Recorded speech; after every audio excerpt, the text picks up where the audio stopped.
nes tuuti rek Babacar ñu ànd ak Al Amine ci suñu rubrique découverte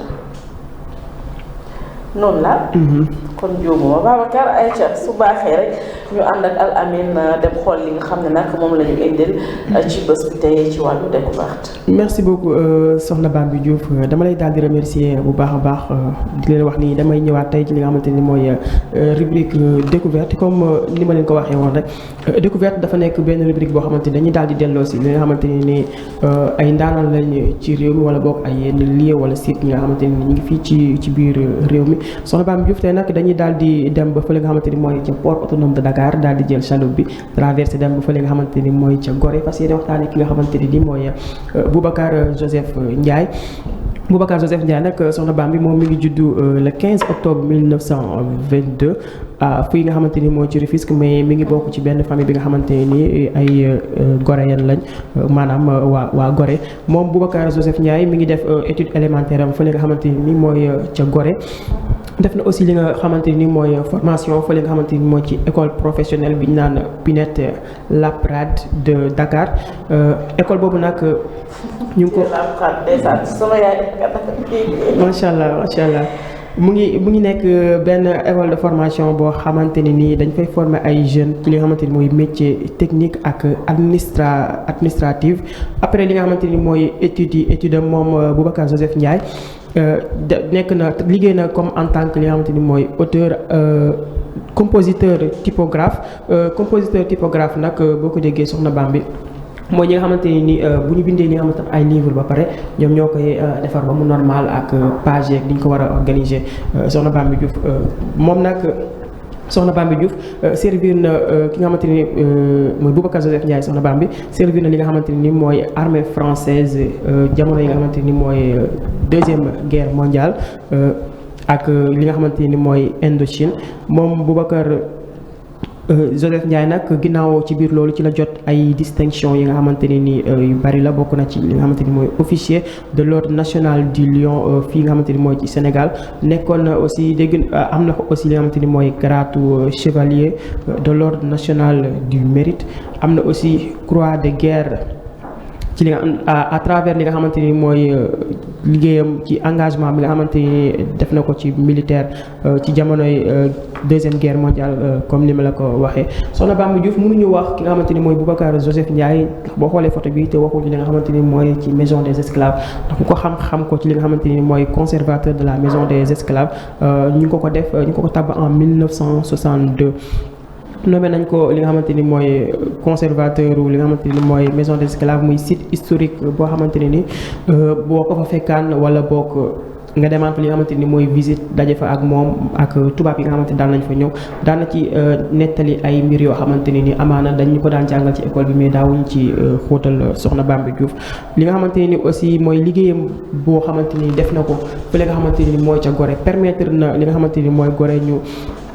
classe inscrire ko ci li nga xamante ni mooy patrimoine mondial de l'UNESCO ci atum 1978 ci li nga xamante ni nii mooy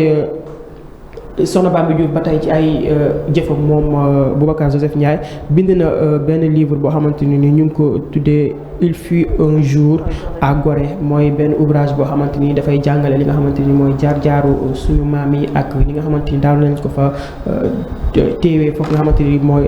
ca Gorée soxna Bambi Diouf moom Boubacar Joseph Ndiaye nag mi ngi génn àdduna ci le 6 février 2009 fi nga xamante ni moo ci Dakar gannaaw feebar bu yàgg boo xamante ni tëraloon na ko ñu ngi ko denc aussi ci armée yi nga xamante ni mi ngi nekk fii nga xamante ni mooy ci Cambérène soxna Bambi Diouf. kontaan ci yow bu baax Al Amine Deme saa yoo ñëwee ñu dégg njëriñ waaye saa yoo ñëwee suñu xel dem ci kàngam yi nga xam ne nag def nañu jaloore bu ne ci réewum Sénégal tey nag nga indi koo xam ne Sénégal ñoo ko nangul waaye àddina wërngal këpp ñoo ko nangul ci liggéey bu am solo wala taxawaay bi mu amoon foofu ci maison des esclaves de Gorée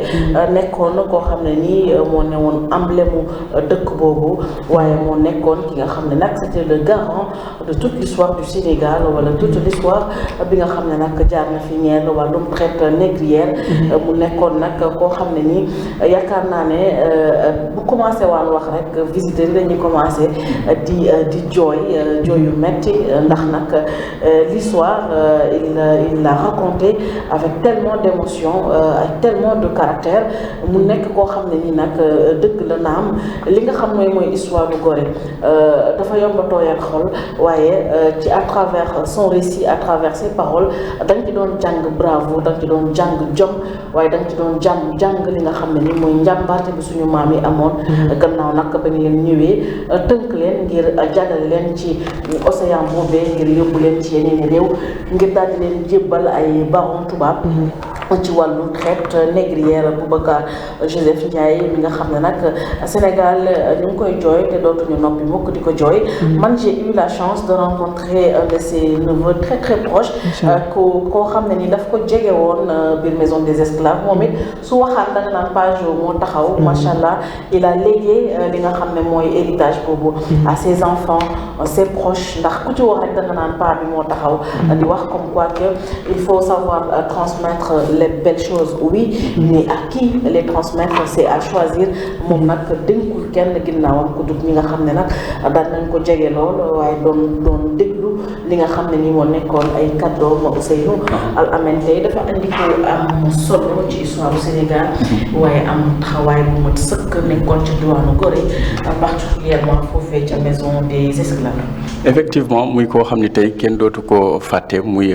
Boubacar Joseph Ndiaye nekkoon conservateur en chef fële ca Gorée maison des esclaves waaye aussi ñu ràññee ko ci ay distinctions comme ni mu ko waxee moo njëkk a jël docteur honoris causa am na ko waaye tamit mu nekkoon acteur loo xam ne sénégalais peut-être umpale nañ ko mu joué ci benn série boo xam ne wala benn documentaire boo xam ni mi ngi tuddoon un vieux guide de la maison des esclaves part en Amérique à la recherche de ses ancêtres bu nga xam ne Rachid Bouchareb moo ko bind waaye aussi mu joué ci The Healing Passage bi nga xam ne mooy le retour à Gorée daal di film boo xam ne réalisateur suisse moo ko def aussi Youssou Ndour daal di ci interpréter un rôle en 2008 donc kon mu nekk koo xam ni bàyyi nañ koo xel parce que tamit histoire Gorée tey boo koy wax ki nga xam ne moom mooy Joseph Ndiaye boobu noonu am na ci wàll bu rëy waaye Sénégal comme li ñuy wax heureusement ba jot nañ ko fi distingué comme Al Amine ni mu ko waxee chevalier de l'ordre national du Lion waaye Sénégal dañuy baaxoo bala ñu laa décorer nga génn àdduna waaye moom jàpp nañ ni am na loo xam ni def na ko ci histoire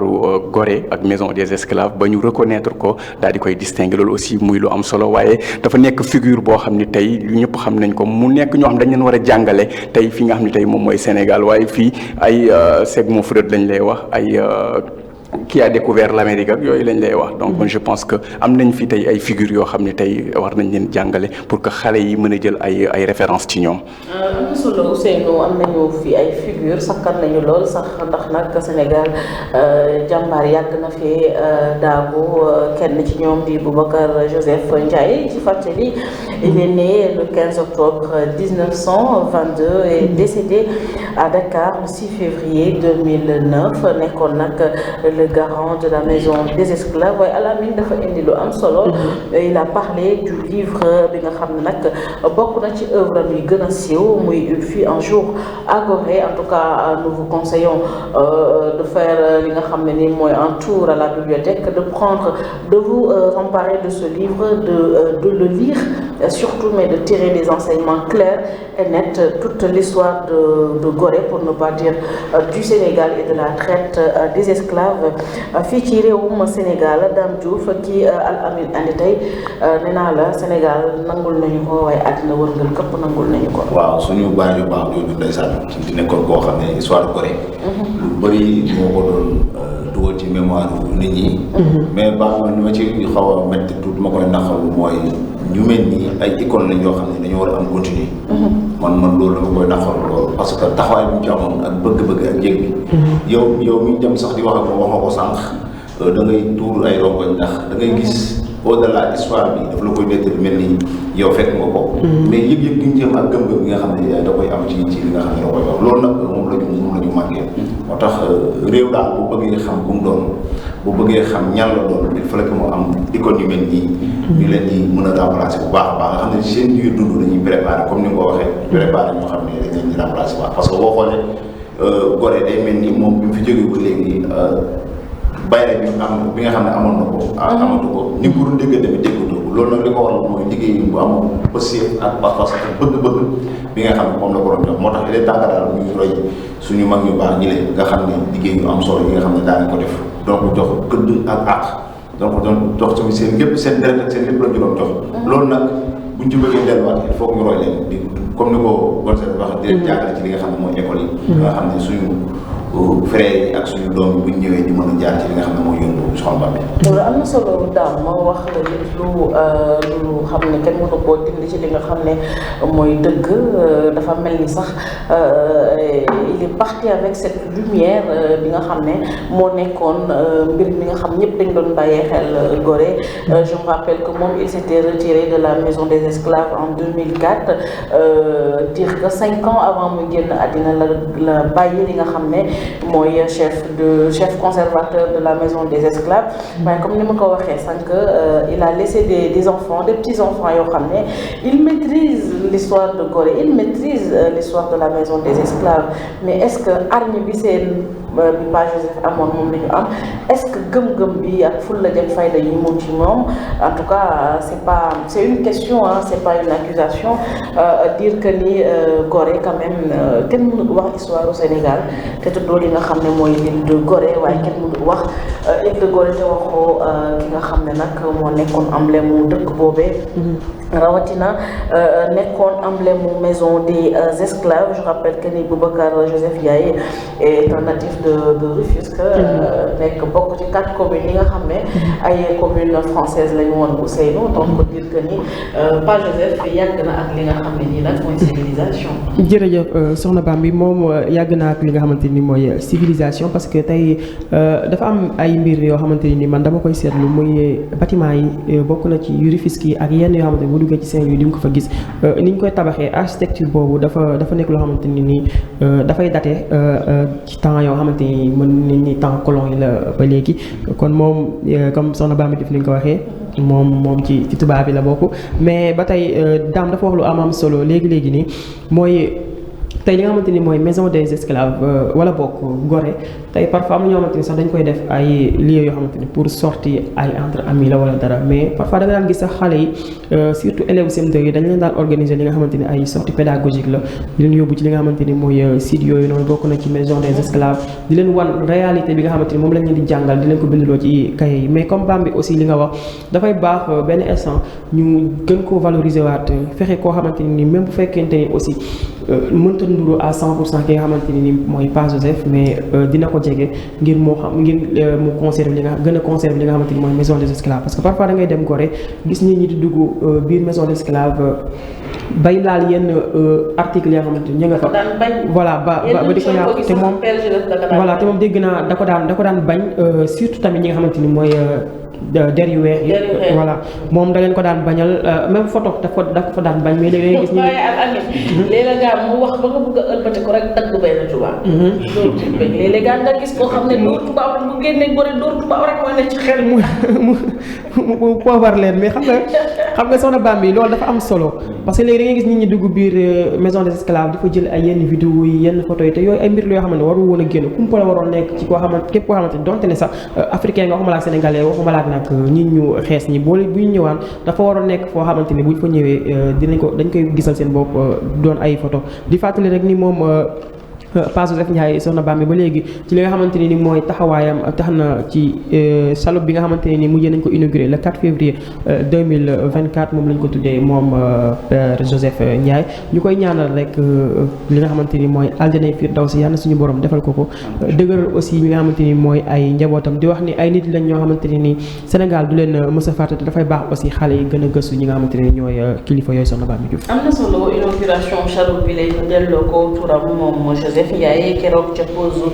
première pierre bu mémorial de Gorée ki nga xam ne moo fi nekkoon njiitu réew mi di président Macky Sall ratewul benn yoon occasion ngir dal di yëkkati jëmm joojee waaye yëkkati it ay kàddu jëmale ko ci chaloupe bi nga xam ne dafa jàpp ne kenn méritowul tur bi ku dut Boubacar Joseph Ndiaye waaye ay kàddoom it mu jagleel ko ki la di Me Augustin Senghor moom gannaaw ba président Macky Sall noppee ba mu jëlee kàddu daf ne ko da nga honoré Gorée double titre muy mbir moo xam ne kenn du ko fàtte ndax nag yëkkatiwu ko woon moom kese daf ko yëkkati woon dafa yëkkatiwaale woon dayoo wala li nga xam ne nii mooy tolluwaayu bu Île de Gorée ci biir histoire Sénégal kontaan encore une fois Al Amine ci li nga xam ne nag indeeti nga ko muy lu am solo fàttali tamit ne ki ne di Maître Augustin Senghor du jóge mukk ci li nga xam ne ni mooy honoré di mémoire Pa Joseph comme on l'appelait mais di wax ne it askanu Sénégal rendre na hommage Boubacar Joseph Ndiaye waaye du fàtte mukk jëmm joojee du ko fàtte ndax ni mu taxawoo histoire du Sénégal waaye du ko fàtte mukk ni nga xam ne ni taxawaloo na ko histoire maison des esclaves ndax nag c'est tout ce qui marque l'histoire du Sénégal au sein de ce commerce triangulaire nga xam ne nag ñun suñuy maam yu bari ci la ñu demoon finalement sax Pa Joseph bu daan wax nit ñi ñëw ñu jooyatuñu woon tubaab yi ñoo daan jooy waaye ñoom il se dédouane boo waxee ñu ne suñu maam yi la woon du ñun. voilà muy mbir moo xam ne voilà c'est ça xam nga li maire yi naan picc bi coppati bëtu mag ma jooyal picc ba di jooy loolu leen dal bu ñëwal. c'est ça boo demee Gorée li nga xam ne tey moom moo fa xew surtout li ñu doon woowee porte aller sans retour nga xam ni yow boo fa demee amaan mooy jaal nga fa dem Amérique tey mënoo wax tamit civilisation dans le monde te doo wax ñi nga xam ne tey ñoom ñooy nit ñu ñuul ñi waaye tamit tubaab bi jàppee leen woon benn objet boo xam ni tey boo gisee lañ leen doon naxee ay seetu lañ leen doon jox ay poupée moo tax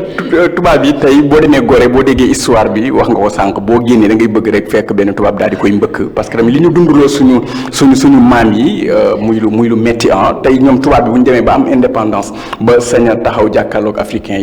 yi aussi am nañ ci benn part de responsabilité parce que Dupont ak Demba boobu noonu boo ko déggee muy tirailleurs yu mag yooyu noonu est-ce que xam nga ni Demba sama maam la. waaw fee kii nekk Mariama Ba moo ko moom dañu donc c'est pour dire que ñun tey am nañ taxawaay boo xam ne en tant que africain tubaab bi tey ñoom dañu war a respecter ñoom dañoo war a ñëw di ñu jaamu. Tout à fait Boubacar Joseph Ndiaye je rappelle Al Amine une replongée dans les liens forts entre l'Afrique et le Sénégal Gorée et la diaspora mondiale noire mais nous projette dans l'avenir car étant une source de réconciliation un projet qui appelle à un monde où l'homme noir l'Afrique doit être une composante forte du développement de l'humanité moom looloo nekkoon ay tontom saa yoo yëkkati waan kàddu mu jëmale ko ci Gorée wala wax ci li nga xam ne mooy zone des esclaves mooy valoriser l'homme africain waaye valoriser li nga xam ne mooy suñu réew di Sénégal fàttali ne Gorée mu ngi ci large côte yu Ndakaaru yi rek jege lool am na ñoo xam sax dañuy visiter Gorée à la nage voilà amoon na compétition bu mag boo xam ne Dakar Gorée bi j'ai eu une belle-sœur qui a eu à gagner ça plusieurs fois ma koy saluer de passage Maymouna Ndiaye di wax ne rek Gorée nag Al Amine li ma fa daan ragal lu léeg-léeg mooy bu suuf seddaan tu avais l'impression qu'il y avait des voix yoo xam ne tu ne les voyais pas donc moi j'avais beaucoup de mal à dormir quand même ci këru Gorée yi parce que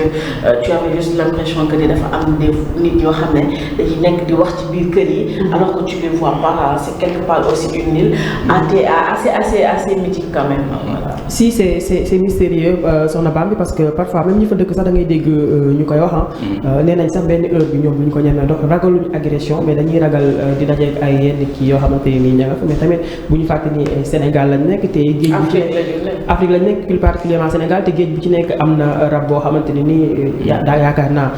rabam la mais bon man li ma ciy gën a jaaxal rek mooy xam na benn jour dafa am benn waay bu ma laaj mu ne ma Gorée am Sénégal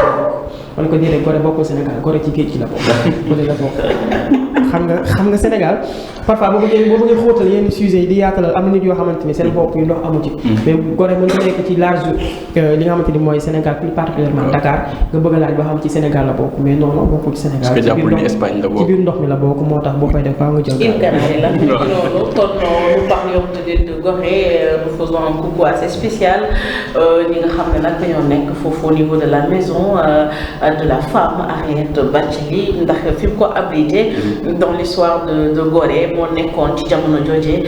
prison bi nga xam ne fa lañ daan denc ñu dëgëroon bopp ñi sama maam yi nga xam ne nanguñu woon ku leen yeew yóbbu leen buñ leen tëwoon ba jaaxal leen fi nga xam ne tey moo abrité maison de la femme Henriette Bathily foofu lañ naan den denc mooy booy dem Gorée fi ngay seen mu mel ni cercle